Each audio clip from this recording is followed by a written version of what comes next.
Let's talk about maps. Canada dominates the top, second largest country on Earth. It's bigger than the US, bigger than all of Europe, and you could fit the UK into Canada over 40 times. But here's the paradox. Despite all that land, Canada has fewer people than California. At night, satellite images show a bright southern strip, then just darkness. Why does so much of Canada look empty? It's not just the cold. Geography, climate, history, and economics all play a role. Today on NeoFactX, we'll break down why Canada's vast spaces remain so empty. We'll look past the map and uncover the real reasons. Let's get into it. Canada covers nearly 10 million square kilometers, but only about 40 million people live here. That's just 4 people per square kilometer, one of the lowest densities in the world. Provinces like Nunavut are larger than Mexico, but have fewer than 50,000 residents. Most of Canada's vast, with almost no one living there. The big question: why haven't people spread out? Why is the population so concentrated? To answer that, we have to start with the weather.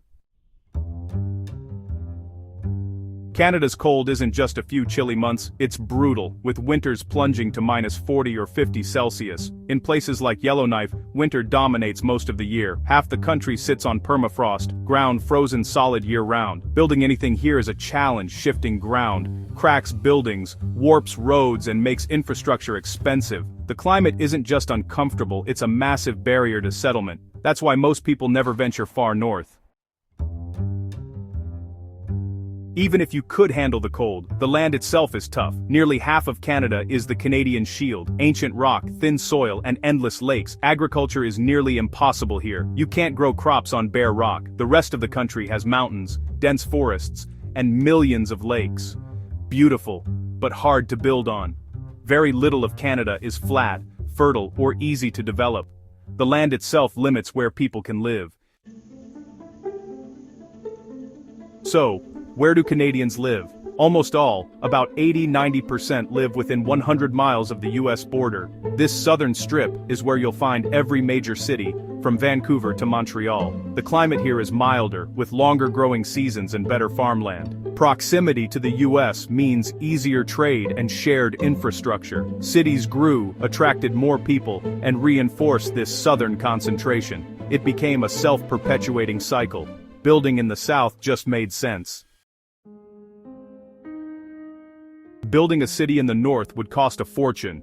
Roads, power, and supplies are all expensive to construct and maintain. Even a simple road can cost millions per kilometer. Most northern development is temporary. Mining, oil, and gas projects fly workers in and out.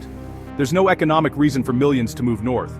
So, development stays where it's practical and affordable. The north remains wild, not urban. Canada's empty land isn't empty at all. It's home to indigenous peoples who've thrived here for thousands of years. The boreal forest is one of the world's last great wildernesses, teeming with wildlife. Caribou, bears, wolves, and millions of birds call it home. These lands are rich in resources and culture, even if they don't support big cities. The value isn't in population, it's in nature, heritage, and resources. Canada's wild spaces are vital for the planet. Maybe that's what makes them special. Canada's vast, empty land is shaped by harsh climate, tough geography, and high costs. That's why people cluster in the south, leaving the rest wild. But this wilderness is rich in culture, wildlife, and natural value. It's not a void, it's a vital part of the planet.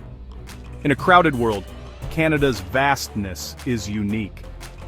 If you love learning about the world's hidden stories, subscribe to NeoFactX.